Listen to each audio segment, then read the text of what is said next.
So you bought a new VEVOR alcohol still on Amazon. It arrived yesterday, you opened the box, and immediately was completely overwhelmed.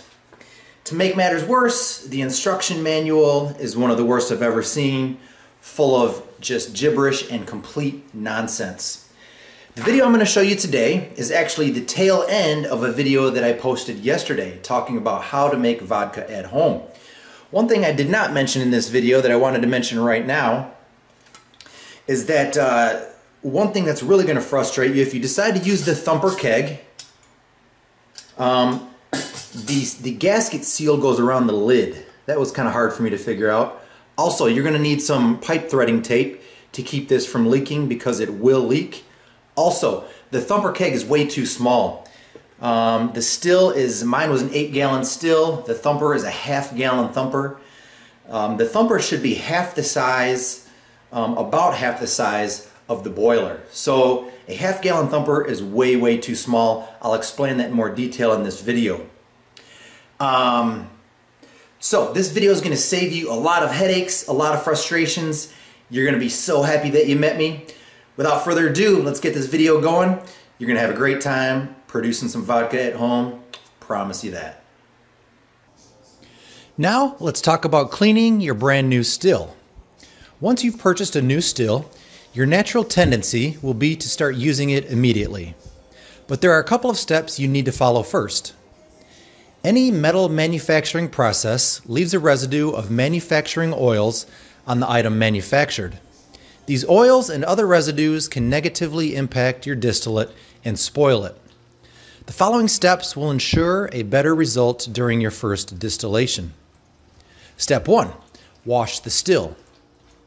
Take all components of your still apart and wash them with a dishwashing liquid solution. Be liberal with the use of the detergent as it will take off most, if not all, of the residual manufacturing oils. Then, rinse it thoroughly to make sure you leave no soapy residue on or in the still, especially inside the condenser. Step 2. Steam clean your still by filling it about 50% with water, sealing it up, and bringing it to a boil.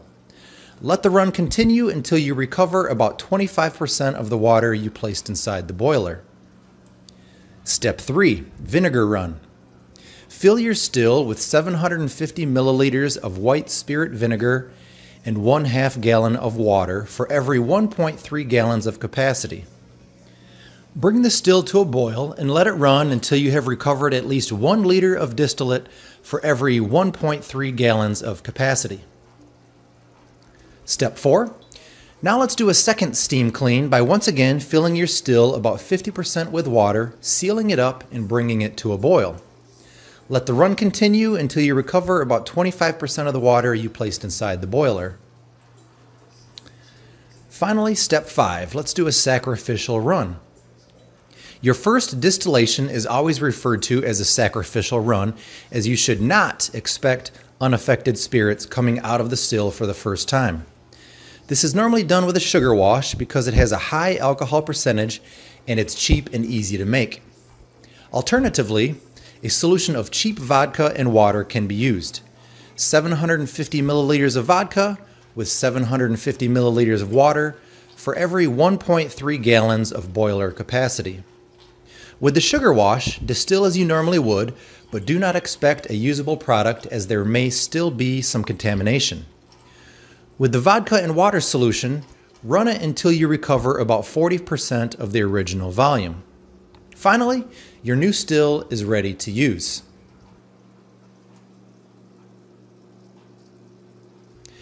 So, this actually brings us to another mistake. I didn't clean my still good enough, so I actually got both oil residue and black flakes in my distillate. If your still behaves like mine did, you're going to notice during the cleaning process that you probably have some leaks. For me, the best solution was to use pipe threading tape. There are actually 4 connections that you're going to want to tighten up. 2 right here on the top of your Thumper Keg. And I'll show you how I did that. It's quite simple. Just wrap it around a few times with that pipe thread tape. And this actually was a perfect solution. My leaks were gone immediately. All right, and then also on the condenser, there's a connection there. And on the top of the boiler, there's a connection right there. You're gonna wanna wrap both of those as well. And then I'll tie it all together and give you a quick overview. So the connection in the condenser, if you use the Thumper, then those two on the Thumper right there.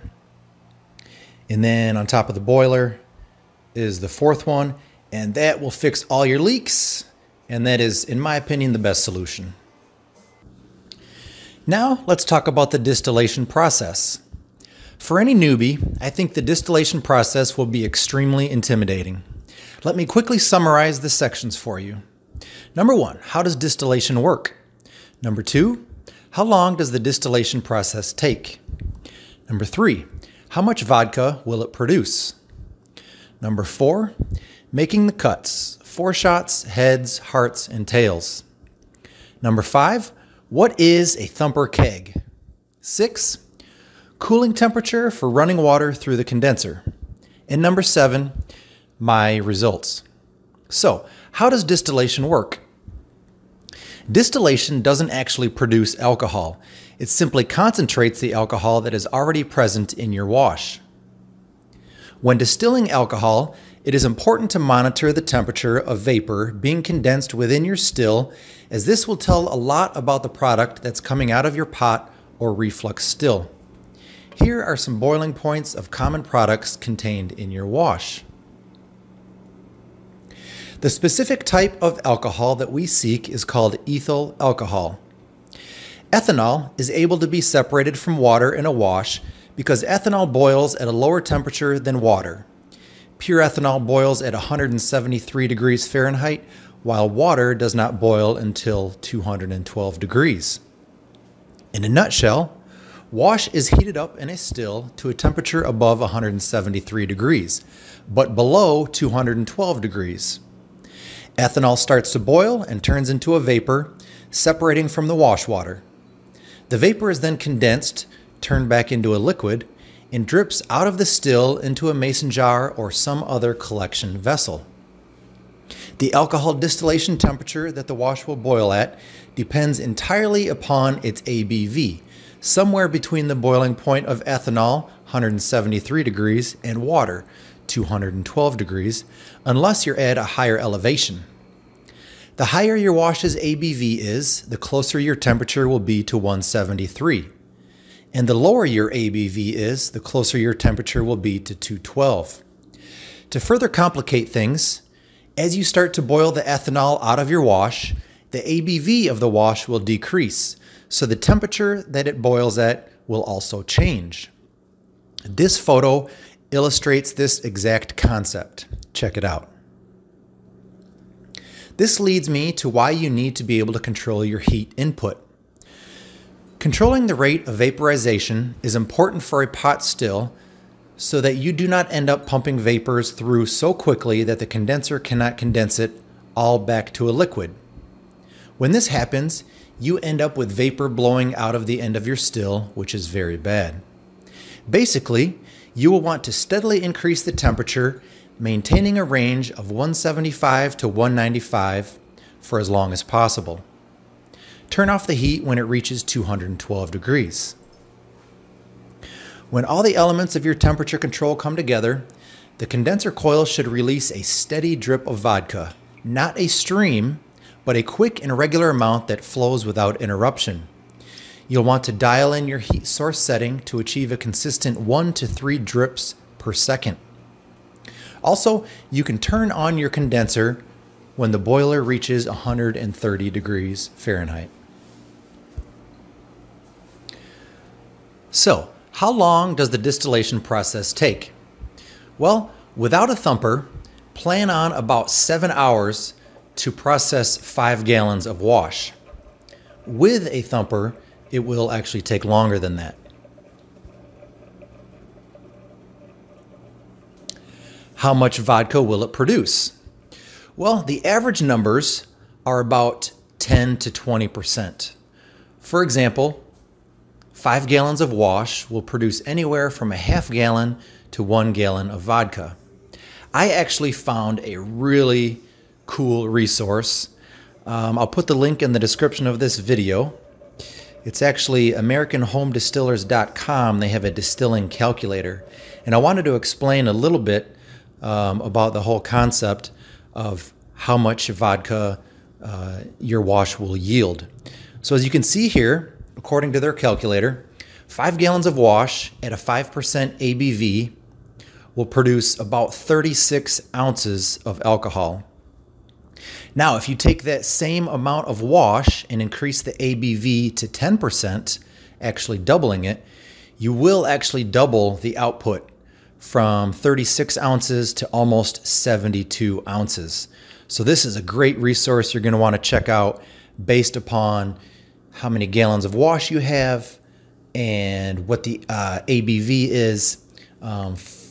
In my experience, the 85% efficiency is a pretty good number to plug in for that calculator. All right, now let's talk about making the cuts. 4 shots, heads, hearts, and tails. They're called phases of distillation. Because the various alcohols and chemical compounds in a wash separate at different boiling points, there are several phases of each distillation run. As we mentioned, 4 shots, heads, hearts, and tails. During the different phases of a run, an experienced distiller will notice that the taste and smell may vary considerably. Generally, only the hearts portion is kept. The tails are sometimes set aside to be distilled again in the future. So, when are the distillation cuts made? An experienced distiller knows when to make a cut from the heads to the hearts and also from the hearts to the tails. In distilling, a cut is when a distiller stops collecting in one jar and starts collecting in a new jar. This is a skill that is learned over time and requires a bit of practice. The 4 shots. The first approximately 5% of your run will be the 4 shots. 4 shots contain methanol, which is extremely poisonous. Do not consume this part of your run. Take care to isolate your 4 shots thoroughly and throw them out. Consuming methanol can cause an array of issues, including blindness. Basically, you're going to want to hold the temperature at 168 degrees for about 10 minutes to get rid of the 4 shots. You can expect for every 5 gallons of wash, approximately 250 milliliters will be your 4 shots. Now let's talk about the heads. As the temperature continues to increase, ethanol will boil and you will be distilling real spirits. So the next 20% of your vodka run is known as the heads. Similar to the 4 shots, the heads are filled with volatile alcohols. One of the staples of the heads is a particularly volatile alcohol known as acetone. Acetone has a distinct solvent-like smell, making its identification pretty easy for anyone with a working nose. It has an unpleasant smell like nail polish or methylated spirits. Drinking your heads won't make you blind, but they will leave you with the worst hangover of your life. Like your 4 shots, you'll want to isolate these and throw them out. Another method to determine when to cut the heads is by determining the alcohol percentage. This percentage is very high at the start of the distillation process, typically 80% and higher. Now let's talk about the hearts. When the alcohol percentage falls below 80%, it's time to cut to the hearts. The hearts are the best part of the run and contain the most ethanol. It smells sweet and tastes good. The hearts are the liquid you will end up keeping and hopefully drinking. The hearts will make up approximately 50% of your total vodka run. This is where a skillful distiller really shines. By accurately identifying where the acetone stops and the ethanol begins, a distiller maximizes their number of high-quality jars of product. You'll notice the solvent smell of acetone taper off and a sweet-smelling ethanol come forward. Many professionals and longtime distillers agree that this is the portion of the run from about 190 degrees Fahrenheit to about 200 or 205. Now let's talk about the tails. When the alcohol content has dropped to 50%, we proceed to the final cut. This part of the run is called the tails and will total about 25% of your run. There are several ways that one can tell when the tails begin.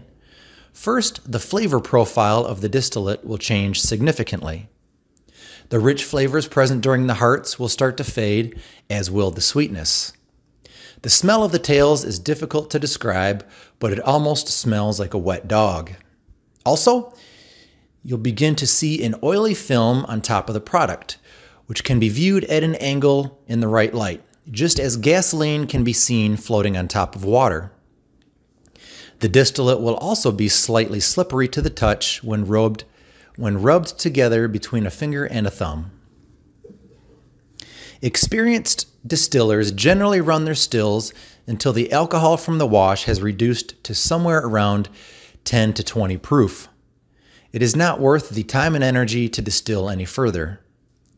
You can actually set the tails aside and run them as their own wash in the future to pull out a bit more product. The tails that have been saved from a run and kept for future use are called feints. Sometimes distillers will add them to the wash of the next distillation run, or they'll collect enough to make an all feints run. Just a reminder, allow your still to cool before disassembling, cleaning, and storing it for your next run. So, what is a Thumper Keg and how does it work? A Thumper Keg is a metal or wooden vessel which sits between the still pot and condenser. It is designed to help the distiller avoid the necessity of repeat distillations. At the start of the distillation, the Thumper Keg is filled with a small amount of spirit tails from a previous batch, or some wash from the current batch, or simply water. As the wash boils in the pot still, heated vapors are drawn into the Thumper Keg via a swan neck. This swan neck sends the heated vapors directly into the solution contained within the Thumper Keg. As the vapor bubbles up through the liquid in the thumper, it is cooled into liquid form, adding to the Thumper Keg's contents. A thumping sound is generated as the vapors exit the swan neck and condenses in the Thumper Keg. The heat of the released vapors causes the solution in the thumper to reach the boiling point of alcohol once more. This causes more alcohol vapors to be generated, which are captured by the condenser, distilling it a second time and creating a high-proof spirit. It is a very time and energy efficient way to double distill a spirit. How to infuse flavor with a Thumper Keg. Distillers usually add spirit tails or water to their Thumper Keg to cool the alcohol vapors coming from the pot still. However, you can include other fruits, herbs, or spices to add different flavor combinations to your spirits. Some options to experiment with include adding fruit-infused spirits to the Thumper Keg. Place your chosen fruits, herbs, and spices into a large container of heads or tails spirits and let it set for a week or two. The flavor of your ingredients will gradually infuse the solution. Add this solution to the bottom of the Thumper Keg to impart the flavors it contains. Adding juice or oils directly to the Thumper Keg. Ingredients like apple juice, peach juice, blackberry juice, lemon juice, pineapple juice, orange juice, and coconut oil can be added directly to the Thumper Keg to impart flavor. Adding raw ingredients directly into the Thumper Keg. Some distillers will add fruit peel, herbs, spices, and mashed fruit directly to the Thumper Keg. Just be aware that mashed fruit will need to be added in large quantities and may be messy to clean up. If using this technique to add fruit, make sure your produce is very ripe. So, how big should a Thumper Keg be? A Thumper Keg should be anywhere from 25 to 40% of the size of your main boiler. If you plan to prime your Thumper Keg with a sizable charge, use a Thumper Keg that is at least 50% the size of your main boiler. Will a Thumper Keg take longer? A thumper will take a while to come online, so your run will take longer, but it'll also boost the purity by 10 to 20 proof in your run. This brings us to another mistake. In my opinion, using the Thumper Keg was a really bad idea. It took so long for my alcohol to start producing that I was unsure of everything that I was doing. Not only that, but when I disassembled my still, my Thumper Keg was completely full with liquid, which makes me realize that my Thumper was way, way too small. So in my mind, that was a huge mistake. Now let's talk about the cooling temperature for water running through your condenser. A lot of blogs online, people don't pay any attention to this, but in my experience, the colder the water was, the better. When I first started running my still, I just used a few ice cubes, and the yield was not that great. The drips were extremely erratic. Then, as I went on, I actually added a ton of ice. I filled up the whole bin with ice, and at that point, my still started to produce a more steady, consistent stream, which everybody talks about, the 1 to 3 drips per second. So if I could recommend anything, I would add a ton of ice to the water running through your condenser. Definitely can't hurt anything. Now, let's talk about my disappointing yet almost hilarious results. I ended up with 9 jars of distillate, so I thought. My thinking was that jars 1, 2, and 3 would be my heads, 4, 5, and 6 would be my hearts, and 7, 8, and 9 would be my tails. So this is where one more mistake comes into play. I did not have a 250 milliliter test jar for my hydrometer. The only container that I had needed at least 24 ounces of liquid for my hydrometer to be able to drop down into it. So I had to do 2 jars at a time. So I took jars 8 and 9 and proofed it. And it ended up being 0 proof, basically just water. So then I realized that I didn't have as much distillate as I thought. So then I tested jars 1 and 2, and that tested out to be 120 proof.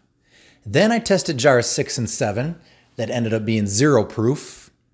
So then I was thinking, well, I'm just gonna dump jar number 5, because as you can see, my candy cane flavor didn't pick up until jar 3. So I was kind of hoping that jars 3 and 4 would be my hearts. Well, I proofed it and it ended up being only 40 proof. So this is my hypothesis. When I did the distillate calculator after the fact, I realized that I should have ended up with about 37 ounces of alcohol, which means that probably jars 1, 2, and 3 was my distillate. Everything else was more or less water. So jar 1 would be my heads, jar 2 would be my hearts, and jar 3 would be my tails. 4, 5, 6, 7, 8, and 9 was probably just water. Unfortunately, I had already combined jars 1 and 2 and actually dumped it out. So jar 2 was probably my hearts, and it was now down the drain. So after all this work, all this time, all this research, I have ended up with exactly 0 product. But it's all right. I did want to mention one more mistake that I made, and that was the fact that I didn't, the wash of my ABV was too low. Therefore, my yield was too small. So the ABV of my wash, the potential ABV, was right around 6.5%. I would have liked to see that closer to 10 or 11%. I would have yielded twice as much alcohol, and I would have had more volume to play with as far as finding exactly where the hearts began and where the hearts ended. So my results are comical, but I did enjoy the journey. Now let's talk about some of the benefits of vodka. I was recently diagnosed with a sensitivity to yeast. And so obviously beer contains yeast, wine contains yeast, but I was curious as to whether or not distilled spirits contain yeast. I found some information that you're going to find very interesting. Because distilling a drink usually removes most yeast byproducts from the liquid, the vast majority of them are considered yeast-free. The consensus is that the distillation process removes all but the most minute traces of yeast from these drinks. So, clear liquors such as vodka and gin are common choices for those on a yeast-free diet. They're also considered the best options for avoiding a hangover because they've been refined. The refining often removes undesirable congeners, which are also believed to contribute to hangovers. So, opting for a clear spirit could be a doubly wise choice for the yeast-intolerant drinker. Not only that, but pure alcohol products like rum, vodka, gin, tequila, and whiskey all contain zero carbs, which is perfect for the ketogenic or low-carb diet. All right, in conclusion, I just wanted to touch on a few things. One topic I never talked about was the blending of the alcohols. You can actually blend them for taste, blend them to get a specific alcohol percentage, and that's one thing that I'm not familiar with, but you will want to do some research on if this is a hobby that you want to take up.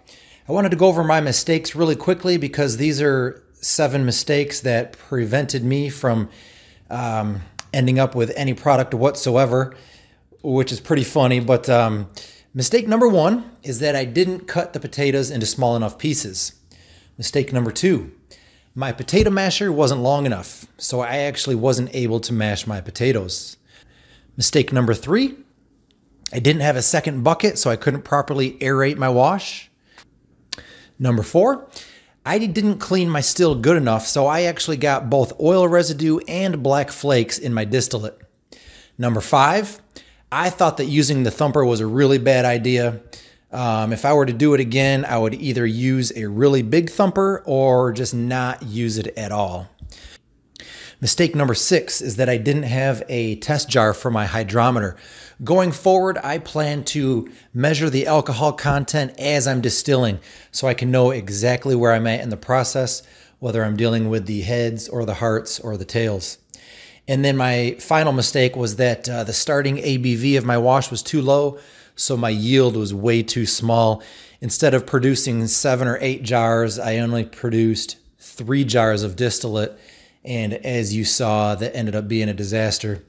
So I wanted to close on this. I actually went for a walk the other night, and I began to think about all the planning and research and money that went into this project, only to end up with nothing to show for it. And I couldn't help but to think about the irony, because what is it that everybody says about life is enjoy the journey. Sometimes we become so focused on the finish line that we fail to find joy in the journey. And I got to tell you, this is such a cool hobby. I can't wait to try another batch without the thumper and with a higher ABV and with all the proper tools. And it's just going to be amazing. Now that I've actually cleaned out my still with a sacrificial, we'll call this my sacrificial run. Anyway, that's all I've got for today. Thanks for watching the Nash Potatoes Outdoor Show.